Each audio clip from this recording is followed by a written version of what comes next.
Hey there, Cheesemeisters, and welcome to the Peach Pod After Dark. I am Jeff, and a policeman's job is only easy in a police state.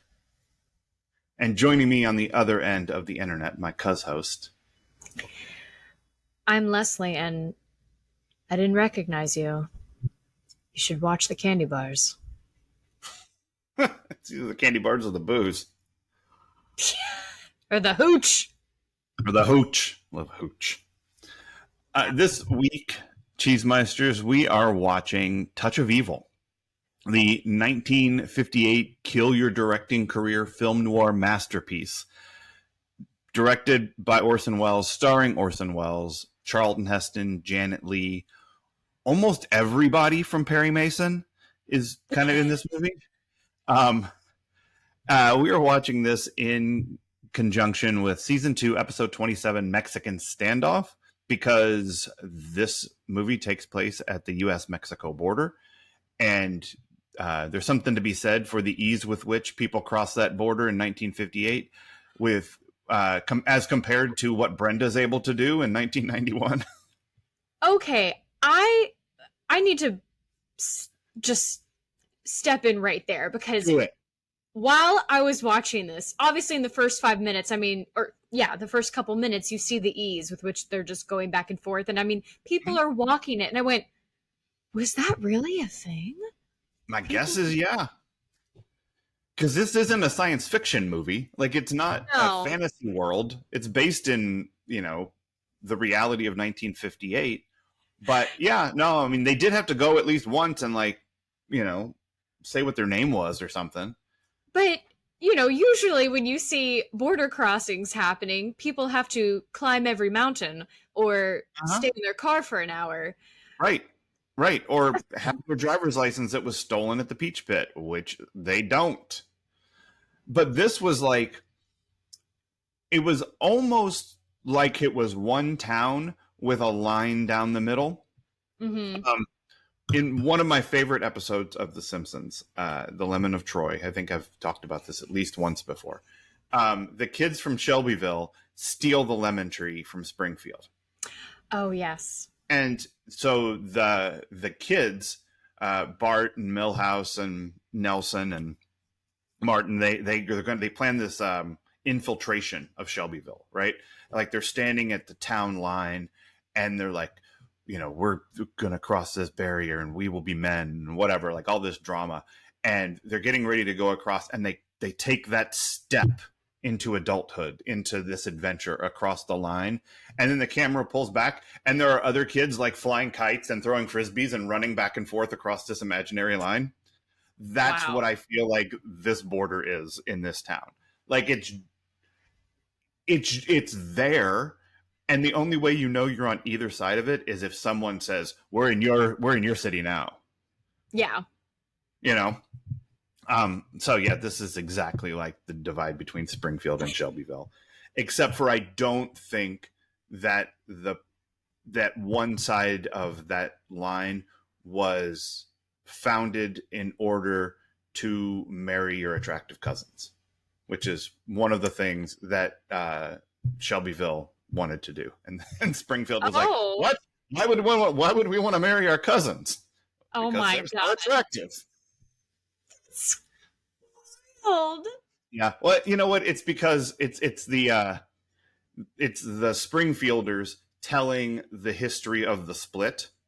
Oh. So you give the Shelbyvillians something abhorrent to they wanted to sleep with their cousins. That's why they founded Shelbyville. Wow. Okay. Maybe that's what's happening here at the U.S.-Mexico border in 1958 Touch of Evil Land. Our spelling connection is Charlton Heston himself. He did 4 episodes of Dynasty. Wow. Yep. Did he was his shirt unbuttoned at any point? I did not watch Dynasty, so I can't say for sure, but I will say that he was in his 60s at the time. Mm. And I know that that's your move. Not if it's Charlton Heston, sorry. Okay, only if it's Paul Newman. Yeah. It's good to know. It's good to know where the imaginary line is for you that the kids were throwing their frisbee back and forth across. I'm sure when it's Daniel Radcliffe and he's 60, I will be all over that as well. I mean, But that's like, It's appropriate. yeah, then you'll be 62. It's not like you'll not be born yet. So I don't know. Yeah, that's this thing that's happening where it's like uh, everyone that I thought was hot when I was like 10, you know what I mean, Yeah. was like 20 or, like 18 or whatever, just a little bit older than me because they were on television. Mm-hmm. And now, like, they're all 55. And I'm like, yep, yes, they are. Yes, they are. And they are still hot. Yep. Like, all of those people still hot. Doesn't matter. So And yeah, sometimes hotter. sometimes, yeah. Sometimes age. I mean, more age appropriate for me now than if they were still 18. True. I saw one of those things on Facebook that was like, what's one thing that you loved doing in high school that you can't do now? And I was like, high school girls. Like, That's the year jailbait. It's perfect. Yeah, right. Like, but that's the only real answer to that, right? Is like that's the thing you can't do anymore. So I don't know. We'll be cutting this. That's something I was aware of at the time. Right. It's such a crazy thing. Yeah. I was about to go into a story and I'm like, that's for off air. Not me, a friend. I heard about once, person I know. So you know who I bet it is? I bet it's the same person who planted that pine tree at the 50-yard line of my high school. I bet that's who it was. That's now again. Oh. And you know what? If it isn't the same person, we can plant the evidence on them and make it be the same person. See what I did there? Brought it back around to Touch of Evil. What's up? Yep. I'm a goddamn professional. You are. So here's what happens in this movie. It's on this border town. Charlton Heston in brownface is playing like he's Mexican and he works for like an international drug policing organization. I can't remember if it's like the UN or what it is, but he's part of like a drug task force that's international. He carries a lot of water on that side of the border. On the American side of the border, there's a police officer played by Orson Welles, whose name is something. Hank Quinlan. Quinlan, that's right. And he is, yeah, good job. He's corrupt, like in the extreme. Shocker. Yeah, big time corruption. The movie, I hate doing this, but I don't think you can talk about the movie without talking about the way that it starts. Sure. And the camera shot. Yes. It starts this movie, which is like I paused it in the middle and rewound it. So I don't know if you would have noticed it had I not pointed it out before you started watching it, but I caught it about halfway through what was happening. But it's like a 3.5 minute tracking shot. And it's brilliant. I mean, it is amazing. It starts with somebody setting an egg timer on an explosive device that they put in the back of a car. Yeah. On the U.S. side of the border. No, Mexican side of the border. Oh, yes. Side of the border. And the car pulls out of the parking lot like this, and the camera raises up over the building and follows the car. And then the car does this, and the camera just keeps going. And you know that and it's so fucking stressful. I don't know if you were stressed by it, but I was. It's going to explode with this old guy and his little chippy in it, whoever they are. I don't even know if we know who they are. It's Twinkie in the city. Yeah. And so they come around the corner, and now they're on this main street. And, they have to stop because there's like goats in the road. And then they have to stop because there are cars going this way and pedestrians just crossing back and forth. And while they're stopped, Charlton Heston and Janet Leigh walk past the back of the car. And you're like, oh shit. Now because we know who these people are, they're famous. Like, I know Charlton and Janet Leigh. Now our main characters presumably are standing next to a bomb that's ticking. Yeah. And they get in front of it. But then they walk around the goats, and then the car pulls around the goats, and then is right next to them again. And you're like, Nyeh. And Yeah. all of this stuff is happening, and there just keeps being people and traffic and things, and finally the car goes out of frame, and we focus on the two of them, and they're newlyweds, and they kiss, and off camera the car explodes. And it's amazing. No, it is amazing. But like I'm laughing because there were some jump cuts in this that I went, yeah, okay. Oh, the cut to the car exploding? Yeah, clearly in its own light. Uh-huh. You know, completely dark. Like the lighting was completely different. Mm-hmm. Completely different space. You know, they did things the way they had to. You know, they were resourceful. Like I'd rather they do that than put more lives at risk than necessary. Right, you know, right. Which is no lives should be at risk. 0 lives. Yeah, it was the car exploding was a real weird shot. Because it looked like a car in a parking lot somewhere else. And it went boom. Finally. Yeah. What they could have done, and I don't want to tell Orson Welles his business, but I will. What they could have done is lingered on them, have the explosion happen, and follow them as they run to the explosion. And then you don't have to even show the explosion. You can just show the car burning. Yeah. And then you continue that cut for another 15 seconds. You know, that one long tracking shot. Now that's more because that may be logistically impossible, because like the thing with those tracking shots that I always find so fascinating is the amount of coordination it takes. Mm-hmm. To like, okay, the car comes around, all right, cue background actor over here, cue car, cue goats. Like they have to be all timed as the camera is moving and the car is moving and the people are moving. And so then you go to them and they're kissing. Now you have to start a fire. Now you have to set a car on fire. Yeah. And go.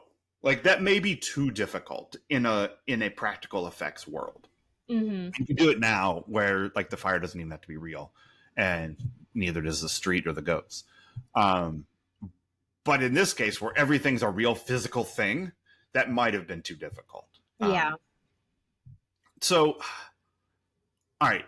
So that's the thing, is the crime starts on the Mexico side of the border, but it happens on the American side of the border after they've crossed over, which brings jurisdiction into it. And not really, because it happened on American soil. It's his crime. It's Quinlan's crime to solve. But Vargas, Charlton Heston, is there. And it could be a drug smuggling thing. So he's like, as an observer, he's sort of there to follow along. And what happened, the rest of the movie, the plot kind of almost doesn't matter. It's real complicated. Yeah. And it's real twisty and turny. But it ends up being that Quinlan is going to pin this on some kid.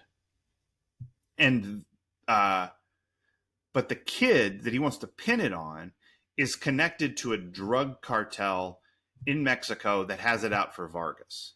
Mm-hmm. So, Grandi is that guy. Like, he starts out by like halfway kidnapping Janet Leigh to his like business. Like, why she follows him, who the fuck knows? Here's a note. I have something for your husband. Follow me into the dark corners of the city. Nope. Yeah, hard pass there, Janet Leigh. Good thinking. And so he's trying to get at Vargas. And then he sees that Quinlan also would like to get Vargas because Vargas is fucking his shit up. Like Vargas is like, no, you can't plant evidence. You can't pin things on innocent people. Not cool. Yeah. And Quinlan's like, you want to bet? I'll pin some shit on you. How about I pin some drugs on your girlfriend? Oh my God. You know? Like, how about I ruin your whole life? the torture they put her through, like the men in this movie go through nothing. I won't Right. say. I mean, other than I'll give Sanchez. He's the one guy who goes through something because Yeah. he's getting racially profiled. He's getting stuff pinned on him. I think. Oh, he definitely got slapped by Orson Welles. Yeah. That slap, I went, oh God, I've been there. The only thing, it's okay. The only thing fake about that slap was the sound. Right. But anyway, yeah, no, everything happens to Janet Leigh in this, and I thought like so many and so many times I was stressing about like, why are you doing this? And I went, what else can she do? She has where to go. Yeah. Like everything about this setup is to drive her crazy. Right. Yeah. To make her feel like she did drugs, to make it look like she did drugs, to make it look like she was involved in some kind of orgy party situation. And it, and the way they're able to do that is because for reasons unexplained, Vargas says the safest place for you is in a motel owned by my arch enemy. Vargas has, he might not be good at his job, is is what I'm saying. He had, and we'll talk about it at the end. The contrivance of the way that he catches Quinlan, like the climax of the movie, which is cinematically amazing, and as actions of a police officer, confusing and unhelpful. Probably, like there's probably a better way to do this. There's a better way to do this than sticking your girlfriend or your wife at your enemy's motel factory. But he does that. And while he's there, she gets trapped there. She can't leave. She doesn't speak Spanish. You know, she's just waiting for him to come and save her. And he doesn't even know she's in danger. Idiot. Yeah. But he's in danger because Quinlan is going to plant, he's already planted evidence on Sanchez to like him 2 sticks of dynamite. He plants in him on him. And we come to find out it's not the first time he's planted evidence. He's done it probably half a dozen to a dozen times. Yeah. And it's all because his wife, sister, someone was murdered, and the guy who did it got away. And so now he's determined that that's the last killer that ever escaped my grasps. So whatever it takes, if I know who did it, if I've got that feeling in my leg that I know who did it, I'm going to make it so that they go down for it. This guy. And now it evolves past the point of trying to solve this crime by pinning it on Sanchez. It evolves into, it's just easier for me if Vargas is out of the picture. Mm-hmm. Not Vargas is a bad guy who did a crime. It's just expeditious for me to frame him for some shit too. Because framing people is what I do. Yeah. Like, he is Michaels. Like, you can go to the back and get shit framed just by talking to Quinlan. He's like probably got a whole room of extra whatever you need. Extra evidence. Yeah. And he's like, here, just go pin that on someone. Like, you look at him the wrong way, he's like, That's right. Go get the candlestick. Yeah. Go get the lead pipe. Yeah. Yeah. He just has like the cupboard in the study. Yes. Yeah. And he took the key out of his pocket. In my pocket. Out of my pocket. So, like, the plot mechanics of this movie are kind of confusing, but I don't think they matter all that much because the movie is so well directed. Like, it is visually stunning. Mm-hmm. The choreography of movement, like, you know, I guess there's another tracking shot where they go from outside the building, inside to the building, into the elevator. Oh. Like, and the space just keeps getting more and more confined. And then there's the scene in the house when they're pinning it on Sanchez, and there's like 8 guys in that room. And then there's the bathroom and where he plants the dynamite. And all of that is like one shot of people moving in this tight space, and Yeah. it creates this claustrophobic feeling. It creates like menace and danger, and like the fact that Orson Welles is looming over the camera so much. Like, he is big and imposing, and he is a shadow over this everything that's going on. Mm-hmm. And all of that shit works, even if you don't understand what's going on in the movie. Yeah. You know? How familiar are you with the work of Orson Welles? I would say relatively unfamiliar. That would have been my guess, just based on, the types of movies that you had saw when you were growing up. So you haven't seen Citizen Kane yet. No, I have not. Okay. You've seen this. You have now, thanks to me, seen him in the Muppet movie. That's true. Right? So you at least have 2 points of reference for Orson Welles. And for the thing I'm going to say, they're the only 2 that matter. You know what Orson Welles looks like when he's fat, because you've seen it in the Muppet movie. Yes. This ain't Orson Welles fat. This is Orson Welles trying to look fat. He don't look like the same person. Oh, wow. That's true. Right? Yeah. Put those 2 images in your head of get Kermit the Frog and Friends the standard Rich and Famous contract. Yeah. Even without the beard, even without the salt and pepper beard, that face is not the face in Touch of Evil. And that's 20 years difference. Wow. That's like insane. 58 to 78, 20 years difference, which is 20 years from Citizen Kane too. It's like, you just keep those things. But like, that's something I noticed when watching this, is I'm like, wow, he's trying to look like that. This isn't what he looks like when he gets big and fat. So it's a character choice. Yeah. And it works. Like, he is lumbering and menacing, and he kind of seems like he's out of breath like all the time. It's like he's trying not to look like a threat, but he still looks like a threat. Yeah. He is just his physical presence, Quinlan, is controlling of all the spaces that he's in. Mm-hmm. And his actions are an attempt to control everything else. Yeah.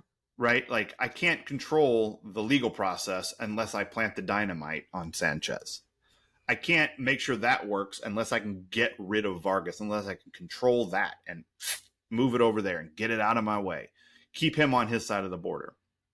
But of course, he loses that when he starts drinking again, because he leaves his cane at the scene of the crime. Yes. Yeah, you can't do that. That's called leaving a clue behind, Quinlan. Not a Blue's Clue. Not one you wanted to leave. A planted clue. This is an oopsie clue. I would have gone away with it if it hadn't been my own stupidity. So if it hadn't been for my cane. Citizen Kane! Oh! That's right. I'm not a citizen. I'm a law enforcement officer. Piece of motherfucker. But what's interesting about all of that, I think, is, and I was reading Roger Ebert's review of this movie that he wrote in like the 90s. Like, it was, he wrote it. So what happens with this movie? Yeah, but what happens with this movie that is interesting outside the context of the film itself is this was supposed to be like a studio movie comeback for Orson Welles. He hadn't directed a studio film in like 10 years. He directed things in Europe. He acted in things, but he'd not directed. And because it was like, it was, the narrative around him was that he couldn't really work in the studio system. Like, he was just too hard to work with, pain in the ass, whatever. This was like his to get back in. And he got like a lot of freedom to do whatever he wanted. And he brought in like this amazing cinematographer, that Mehdi, who's like, we spent 10 minutes talking about the first shot of the movie. And he got Henry Mancini to do the music. And then he's got Charlton Heston and Janet Leigh, and like, he brought back a guy from Citizen Kane. to be in the movie, one of the detectives. Oh, okay. Yeah.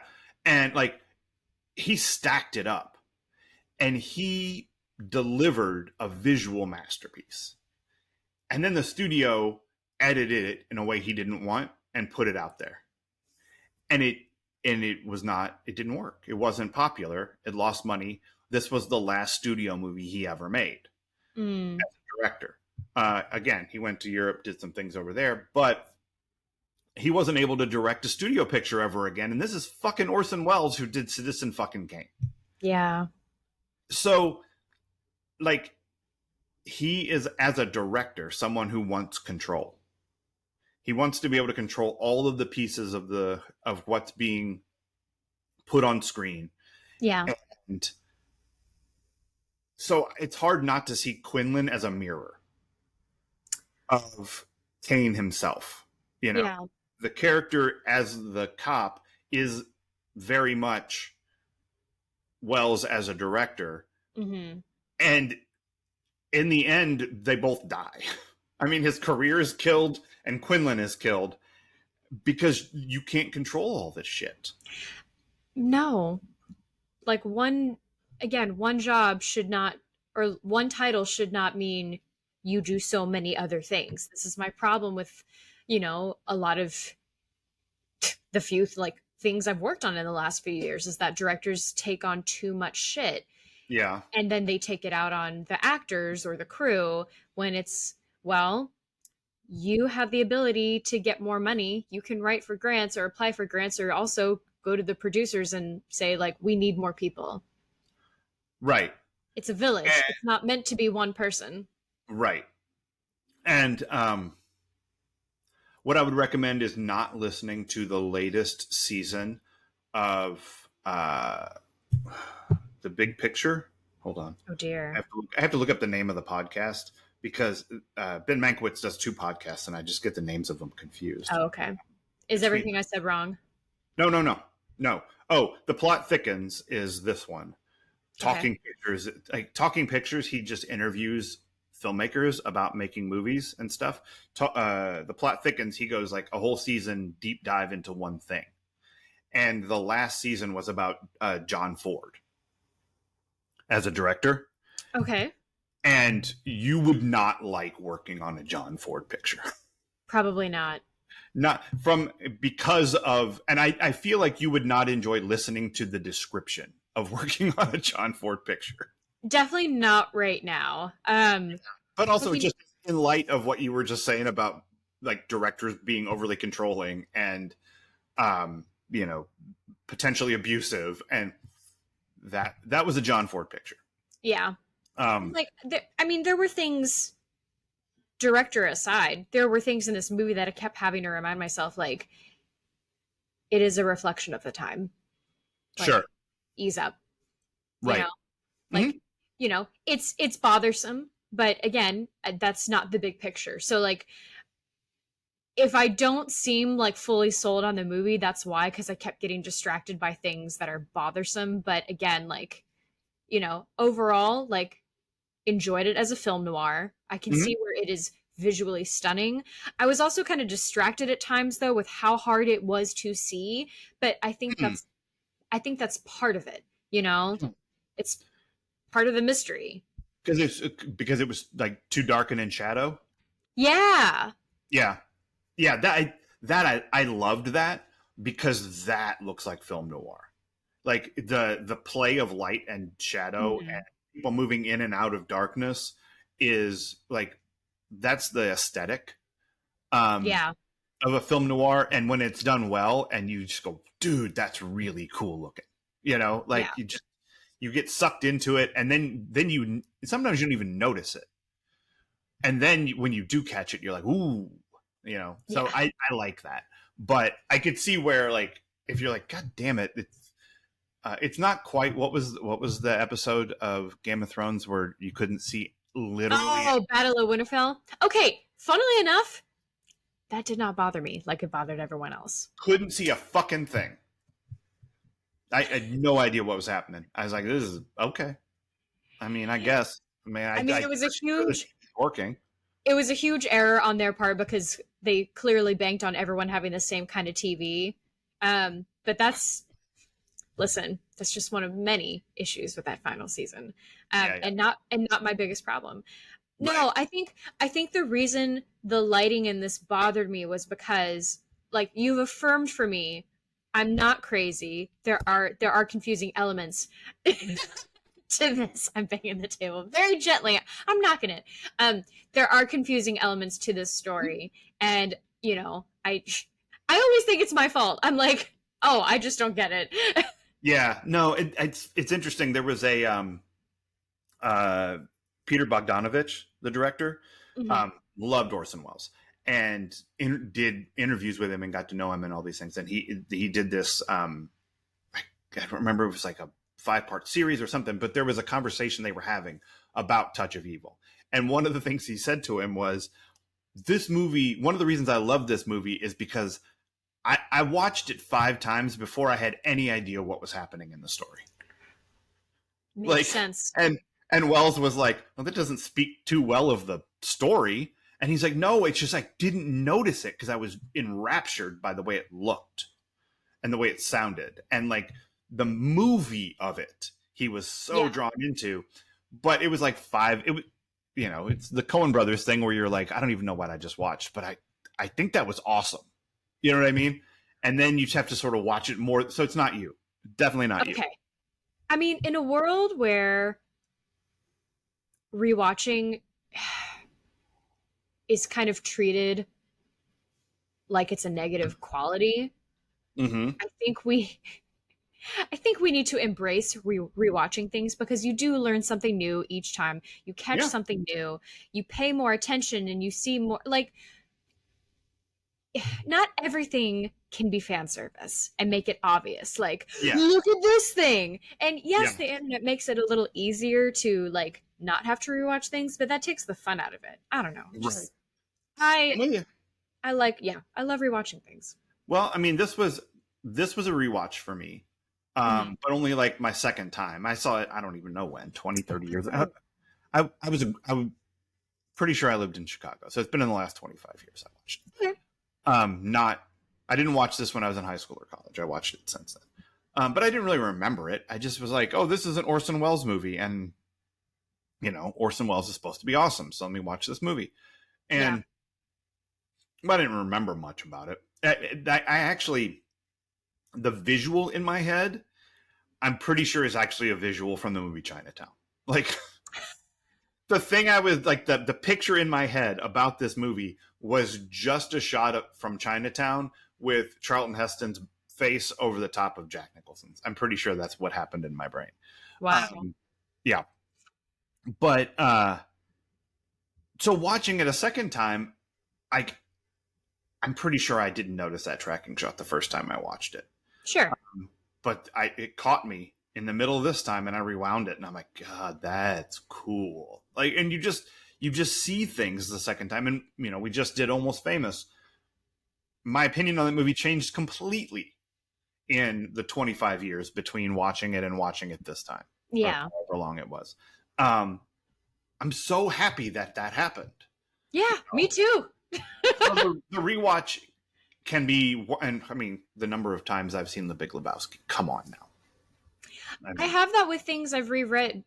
I've reread too because like stuff that they have had us read in high school Mhm. hits so much differently when you're an adult, and most Sure. of these books are written about adults. You Mhm. know?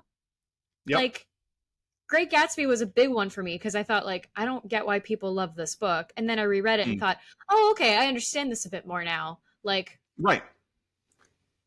still Yeah, kind of that over. shit matters. That's okay. But It it does. matters a lot. It Yeah. does. And again, it's, all kids want to know is like, why this? Why do I need to know this? Right. Why is this the choice? And the only answer I could give when I was a substitute teacher was when they were reading 1984 and it was 2016. And I went, I'll see you in a month. Exactly. Yeah, that's why. We'll talk then. Poor Yeah. Ember back there having a moment. I know. Um, I can, you know what? I can hold this because there's something else I did wanted to talk about. There's a couple things I wanted to talk about with this, but we can keep them for what else time. Okay. What adventures in intimacy do you have for this? So, Adventures in Intimacy. Yes. I decided for this one, since it's an older film, I wanted to think a lot about, even though this is of its time and they're not trying to portray a different time, like the way they're Yep. acting and the way they're like physical with women is definitely of the time. And so it made me think about, okay, if we were to remake something like this now, but we wanted to keep it in the era, would we still keep some of the things like I mean, there is a specific formula of older Hollywood movies for how they kiss, and it's the same each time. It's like arms around each other. He needs to be over her. Her neck needs to be like almost broken in half. Yeah. And you never really see their mouths. Like their mouths are smushed together in such a way, like it has to almost look chaste. And also, as she keeps mentioning, like, we're married, we're on our honeymoon. Right. Right. Like, in case it was too subtle, it's okay. Yeah. We can kiss. It's fine. But then I noticed in other forms of touch that happen, like the way they're always guiding women by the elbow, like not roughly, but it definitely feels somewhat forceful. Interesting. Yeah. And you see how I think they moved the murder victim's daughter that way at one point, like, oh yeah. Again, by the elbow, and like, this is a guide, but it's also, you must go this way. Right. So I think little things like that are interesting, because if you were going to set a movie, if the setting for a movie or a play you're doing is of this time, like, those little things matter, unless you want to do a retelling, sort of like what Bridgerton does, which, yes, it's taking elements of that time, but it's also making a more positive light of other things. Yeah. Putting other things in a more positive light, like, they make it fluid. The time period nature of it, which is why it's so great, because it's like, oh, there are some things in this that I don't like, but oh wait, they have glittery gowns, and that kind of glitter did not exist at that time. They did not have that, but I love it. Oh, they definitely didn't have these pop artists turning into classical music. Oh, women weren't enjoying sex as much then right now, like,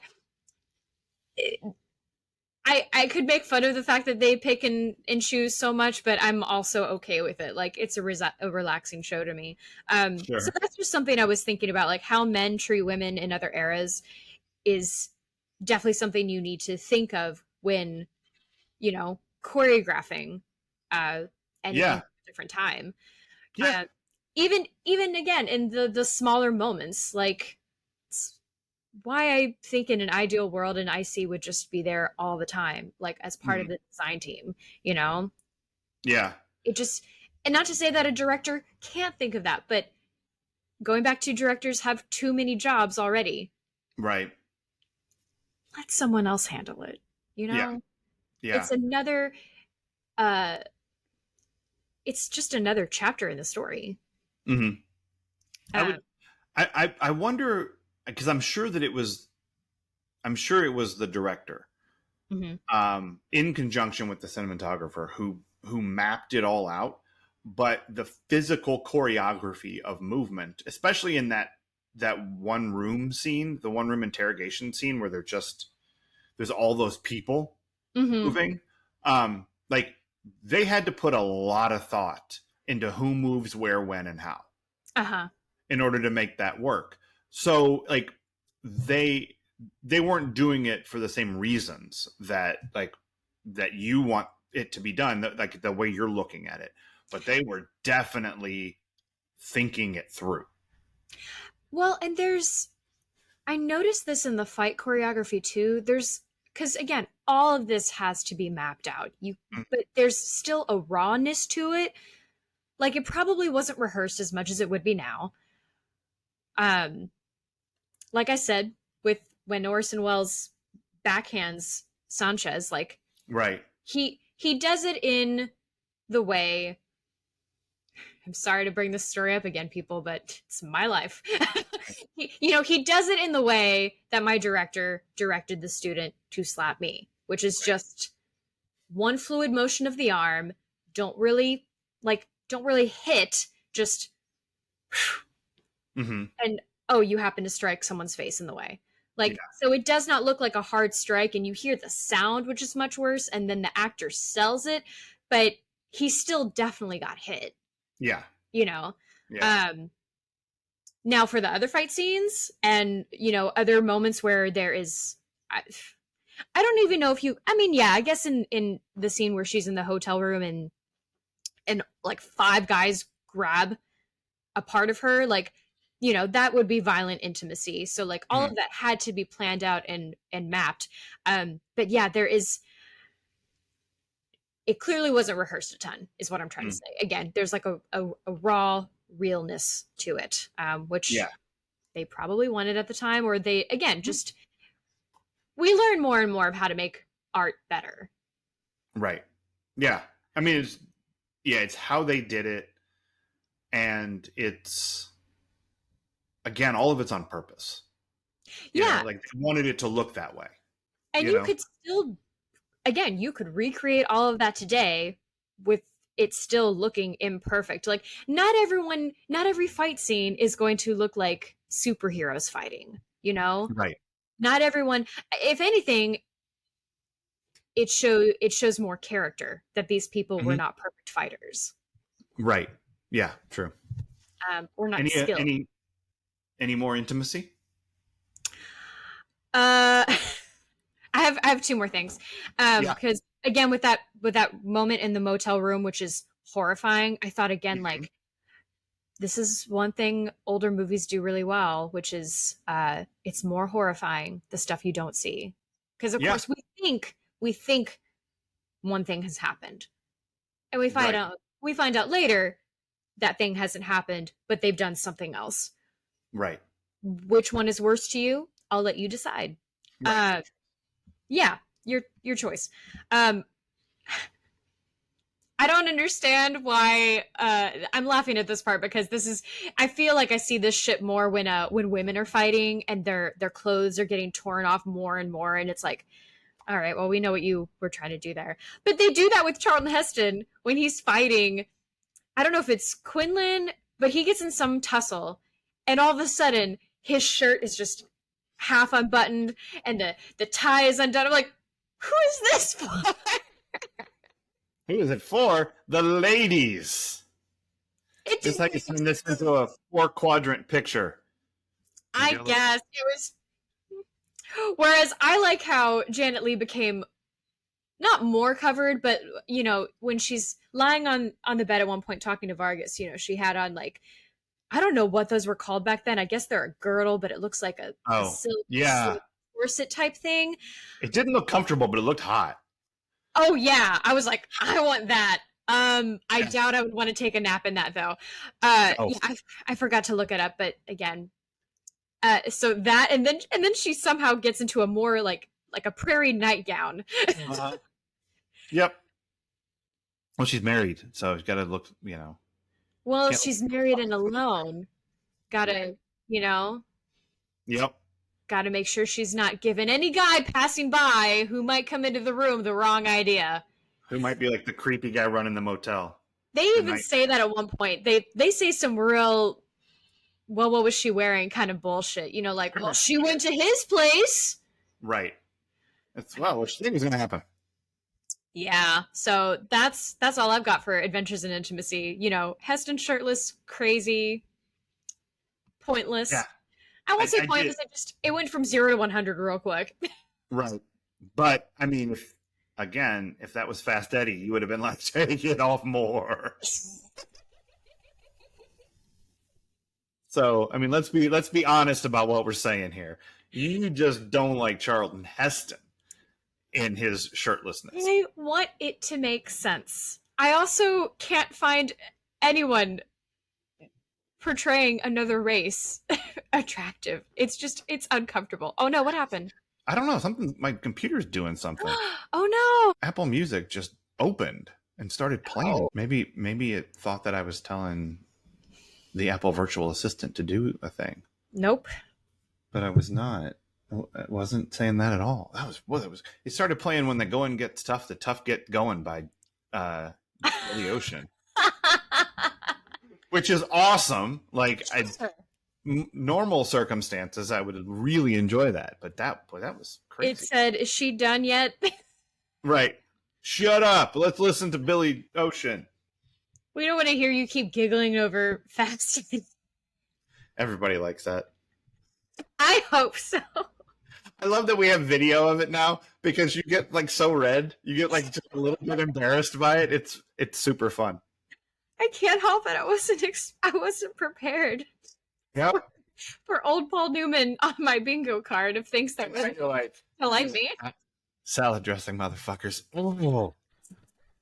You just go and stand in the marinara aisle and you just look at it. I can't go shopping anymore. Yeah, you're like, God, he's fine, and he gives all of it to charity. Oh! Oh my God, I can't breathe. And I can't deny it. Like, I want to be, like, younger me be like, no, I don't feel anything for anyone that is human. And now I'm just like... Pitter pat, pitter pat, pitter pat, pitter pat, like, pitter pat. Yeah, he shoves her against the wall, and I'm like, insert my face. I want all that smoke. I consent to this. Yes. That's awesome. Also, then have him say, I'm not your daddy. Like, yes, you are.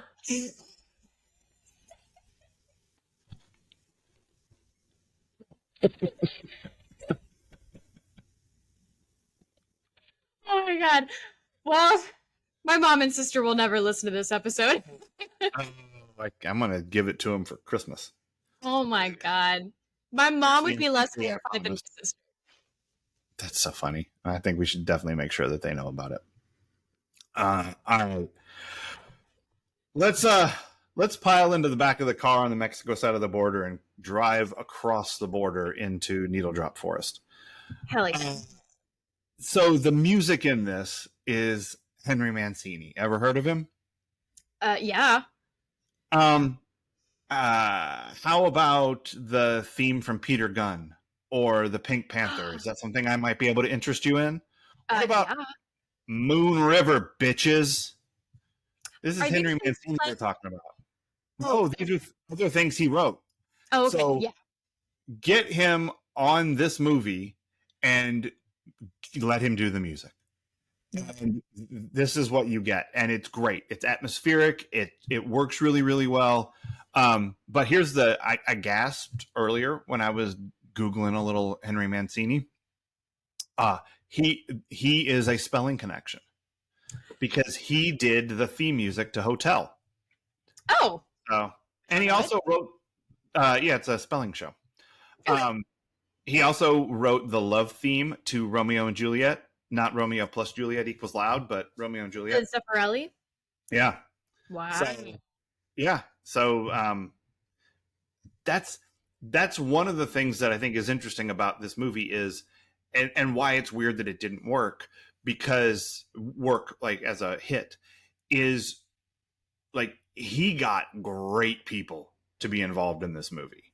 Like this was not like it's Orson Welles, so he's like, wants to control everything. But it's not like I'm doing all of this. It's get me like a phenomenal cinematographer. Mm-hmm. Check. Get me great music. Check. Get me Heston was on it already, but get me Charlton Heston and Janet Leigh, and get me other people that I worked with in Citizen Kane. And he brought a bunch of talent to this movie. And that's why the movie's good. Mm-hmm. I don't know why it didn't succeed. Maybe it's the shit edit they gave it. like Probably. studios getting in there doing some bullshit. But Couldn't have um, helped. what was that? It couldn't have helped. No, definitely. You were giving me a little glitch. That's why I didn't. Ah. But I don't know. Um, there's just a lot of talent going on in this picture. I noticed anytime they had like Grandy's dudes running around town, the music, it sounded like in West Side Story when the Jets and the Sharks are chasing each other. Not the snaps, but like there's often a little like set of bongo drums kind of like underscoring that. Again, like creating tension. Yeah. And then you have this part did not make me think of West Side Story, but you have a player piano also creating tension, Right. Yeah, that's true. Great people. and like the flip side of like the benefit of having Mancini do the music is one of the things that Wells hated about the edit was they overlaid the theme music on top of that tracking shot in the theatrical release. And he's like, oh, I hate that. Take it out. That way what you're hearing is the natural sounds. Mm-hmm. That's what's building the tension there. It's kind of the same thing we talked about when we talked about car chases on the Fletch episode. Yes. Where like in like the in a couple of in Ben-Hur and in Popeye Doyle, totally French Connection. Okay. I'm trying to remember the name of the movie, where like they get rid of all the music and all you hear is the sound of like the breathing of the guy driving the car, or the screeching, or the shifting of the brakes or the gears, because that like that build way more tension than a kind of music vibe. And I think it's better for it. I don't think I saw the original, but it's great without that music in that first piece. Even though the music is great, it's just like, where do you put it? Let's use it to the proper effect. Yeah. And stripping it from the opening credits, I think, does that, which is really kind of cool. All right. What else, Time? What else you got?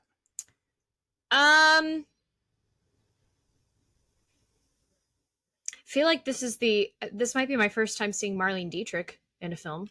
Oh yeah, I guess she like insisted on being in this, which is unfortunate because again we have another actor in brownface, and it's like, right, yeah. Well, I'm getting to see Marlene Dietrich, but it should not have been Marlene Dietrich.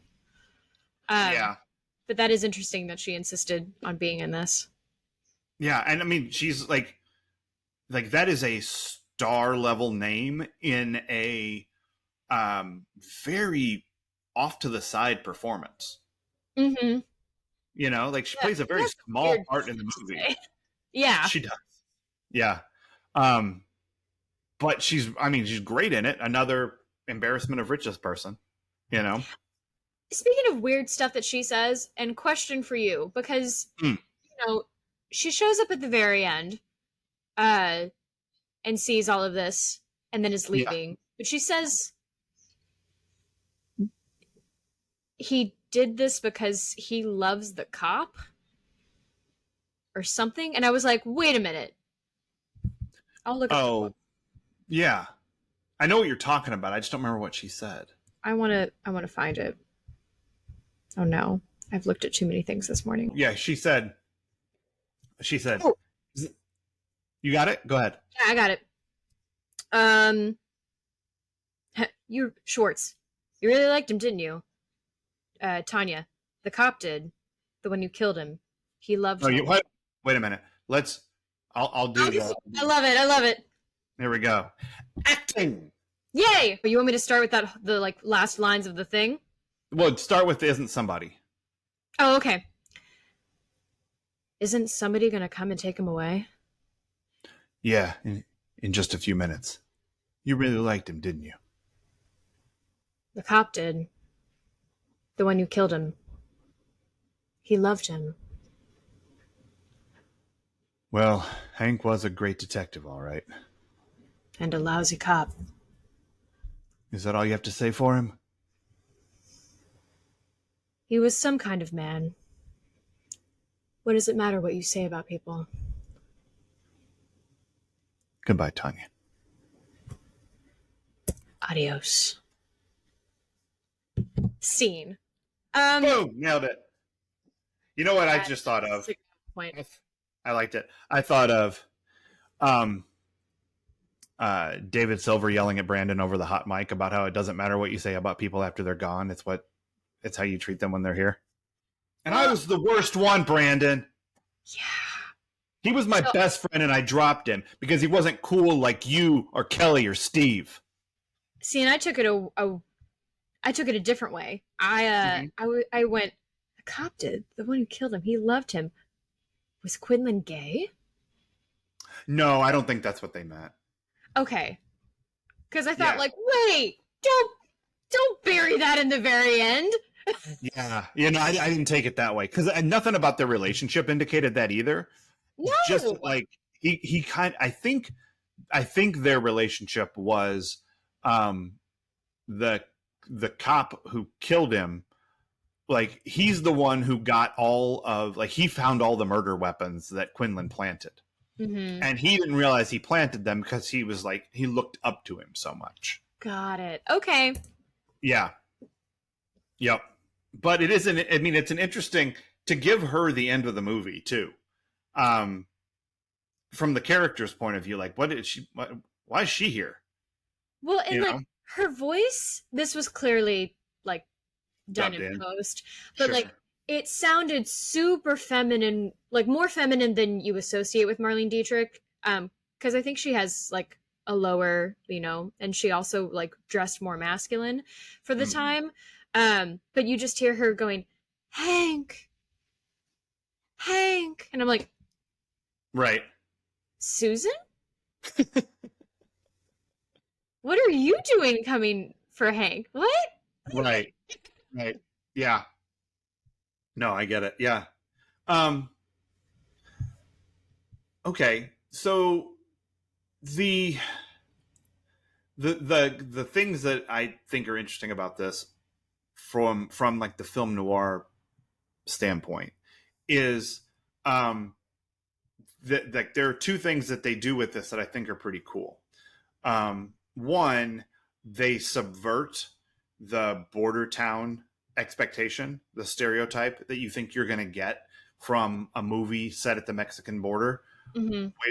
You think you're going to get the the Mexico side is corrupt and run by the cartels, and you can't trust the police over there, and because they're all on the take, blah blah blah, and the law and order side of the American cop going across, but it's totally flipped. Yeah. They give all of the corruption to the American side of the border, and they give the moral high ground to the Mexican side of the border, which would be that when I was watching it last night, I thought, oh, of the time, but I'm like, no. They saying it would still be considered a subversion if you did that exact thing today. Mm-hmm. If you put the corruption in El Paso and the strong cop in Juarez or whatever, I don't know what cities mirror each other. Sorry, I don't live in Texas or Mexico. But it would still be a flip if you did it today. Which is I don't know, xenophobic and gross, but it's it's an interesting storytelling choice, and it works really well here. Because you're instantly put on the side of Vargas, because he almost gets blowed up, if nothing. And married to Janet Leigh, and thumbs up for that. Oh yeah, stunning. I know, but the other thing that I think from a noir standpoint of this is it's all Quinlan. It's how easy it is to go from doing a little thing wrong for a good reason to doing a lot of terrible things wrong for a bad reason. and because he just slides into his corruption. He Yeah. starts off in a place of, I'm never going to let what happened to my wife happen to somebody else. I'm going to catch the killer. Every time I'm going to catch the killer. And if I have to help the investigation along a little bit, as long as I get the right guy, like, he justifies it to himself once and then twice. And so by the time it comes up here, like, he's willing to plant dynamite in someone's house. It's safer than you think it is. I wouldn't, as long as it's handled right. Like, yada yada's the shit out of that. Yeah.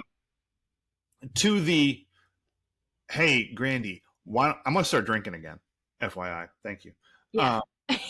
And then could you send like everyone you know into this hotel room and drug her, but like don't give her like heroin or weed or anything. Give her like sodium pentothal or something, like, because it mirrors the effects or whatever bullshit. Good grief. Make it look like she's on drugs. Yep. Because if it looks like she's in a drug-fueled orgy and she's married to this narcotics guy, then maybe we can paint the picture that he was also involved in the smuggling of the drugs across the border, and that's why he had the bomb planted on this guy, and all of it's on him, and all of that is fiction. Yep. And it's such a involved picture to paint. It takes a lot of effort to do that, but by the time he's gotten that corrupt, it's like, I got like 7 people that I can call to make this shit happen right now, and it's done. You want a toe? I'll get you a toe. I'll get you a toe. That's right. You don't even want to know. Nail polish. Yeah, no, exactly. And in contrast, Vargas is so inexperienced at what he's doing that he comes up with the worst plan to catch this guy in the history of plans, and then doesn't like plug headphones in. Like, wrap your coat around it. Something. Yeah. Turn it off. You're recording it. You don't need to hear it. You can just turn the volume all the way. It's fine. So the movie, the climax of this movie was choreographed for how it looks, because it looks cool. Like, that thing of them walking across the bridge and him having to be underneath it, climbing through the water so he can stay within radio range of the microphone to get the recording, is like, it looks great. And it's like, it's intense. It builds on this tension and all this stuff. But like, why don't you just put the recording device on the guy up there? Instead of having to do this whole contraption. Or if you're going to do this whole contraption, turn the volume down so that it doesn't create this crazy echo, which, by the way, that echo was awesome. Uh-huh. Like, that whole bit was so good, but it didn't make any sense if you're like trying to like bust the case wide open. I know. I was like, you're bad at this. He is, because he hasn't been doing it for 7 years like Quinlan has. Quinlan's like, I got this shit. Don't worry. Oh fuck, I left my cane. Yeah. Well, can't think of everything, I guess. Nope. But yeah, I just love that ending. Like, it's so cool looking, even though it doesn't make a lick of sense. It's still like, and I don't think anybody would have like bumped on that either. Like, no, it's not a problem because it looks so great. But you watch it again, 70 years later, and you go, well, maybe not. Like, maybe that wouldn't make any sense, but I still like it. All right, what is this the EST of for you? This is the worst honeymoon ever. That is facts. Yep. The worst honeymoon. Ah. That's tough. Yeah, it's a bad look for our girl. Yeah. I mean, it's not the worst motel experience Janet Leigh's ever had, but it ain't great. Yeah, like I'm just thinking, my God, she's gonna be like traumatized. Not, I mean, good luck consummating that marriage anytime soon. Uh, Right. like again, not important, but also like yes to if you want to like if you love the person. I don't need to go into reasons, but again, these are the things I think about when people are getting traumatized either at any point. I'm just like, well, that's really gonna fuck up your sex life. We'll have to rename the end of the episode of every episode. Leslie's Why Sex is Good corner. Yes. Right. I mean, I don't need to tell you guys. You know. You know. You know. And if you don't, have you seen Newman's Own Ranch dressing? Because, oh my God. Of course I was. Dear nuns, have you seen Paul Newman? Not your bag? Okay. Have you seen Janet Leigh in a 1950s type of corset? Ooh, that was some kind of something. And if that's not your thing, have you seen Charlton Heston's chest just a little bit poking through? That's for the monks. Some people might like it. That's all I'm saying. They might. Okay. Yeah. I think this is one of the best looking film noirs I've ever seen. All right. Like I'm just taken by it. I'm just taken by the visuals of this thing and nice. Just how, and it seems like the whole thing was shot on like one street, like the smallest part of the backlot that they could grab, and they just grabbed it and they put it all here, and it's awesome. Yeah. So it's not the best. I'm still a Double Indemnity guy at heart. Okay. Like that movie's fucking great. But I like this quite a bit. It's not the best Charlton Heston movie either, but hard to beat 10 Commandments. Yeah. Also, Soylent Green is interesting. Oh, that's on our list just because we know the main line from it. Right. Yeah. And Planet of the Apes is a thing too. Oh yeah, you blew it up. That's right. You I say that all the time.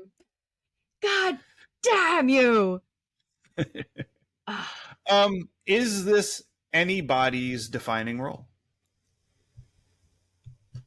I missed that part when we were going through. No, because most likely we didn't get to see these Latin actors in anything else. Yeah, and it's like everyone in this movie, I went, oh, that's the person who's also in this. You know, like, he's the guy who was in Citizen Kane. Or, wait, both of them are in Perry Mason. Like, I know Janet Leigh because of Bye Bye Birdie. She showed up and I went, Rosie? Right, and everyone else on the planet knows Janet Leigh from Psycho. I know. So, it's like me and Richard Roundtree as Mr. Ash. I know, he is Mr. Ash. Forever Mr. Ash. Damn right. Yeah, and I mean, Orson Welles is Charles Foster Kane, and no, he's Chuck the agent who signs the Muppets. What are you talking about? Yeah, he's Lou Lord with the Rich and Famous contract. Yeah. So yeah, this is nobody's defining anything, but it's great. I mean, I know, I think it's pretty great. I know that it left you cold in some places. But it wasn't bad. I mean, I watched it and I appreciated it. And it's just one of those things where it's like, okay, I probably wouldn't have come across this either way, but there's stuff in here that I appreciate. And I like getting to see new stuff. I need to be pushed to see new stuff. Yeah. Sometimes you just have to have a reason, you know, to watch a thing. And what better reason is there than once again proving my theory that everything comes back to Aaron Spelling? Even Touch of Evil. Yep. So join us here next week, Cheesemeisters, when we wrap up season 2. And we go in a very different direction in conjunction with season 2, episode 28, Wedding Bell Blues. We needed to watch a wedding movie. And what better wedding movie to watch than Father of the Bride? Hell yeah. So, assuming that the internet doesn't fuck with us again, like it has a couple of times recently. Better not. Yeah, that's okay. If it does, we'll figure something out, because that's how we ended up watching Almost Famous, and that was great. Yeah. So, thumbs up for all that. Absolutely. And it's how we dropped the Dirty Dancing episode because the internet fucked us on Blades of Glory. Yeah. They fuck you in the drive-thru. This is what happens when a stranger fucks you in the ass. This is what happens, Larry, when you fuck a stranger in the ass. Oh, fuck. Damn it. Well, all right. Cancel. No, I like that you're trying. I like that you're trying to. It's important. Shut the fuck up, Donnie. Got a line, Donnie. You're out of your element. God damn Are it. you listening to the Do story? I was bowling. So you have no frame of reference. You're like a child who wanders in the middle of a movie. I'm Donnie. Life does not start and stop at your convenience, you miserable piece of shit. I love how harsh that line is. How angry he is at Donnie. I know. Yeah. For just like he was bowling. It's bowling. But we're not going to repeat ourselves. Except that's all we do in this movie. Oh, we're talking about the Big Lebowski again. Whoops. We'll have to have another Big Lebowski episode. All right. Until next week, Cheese Meisters. Cheers.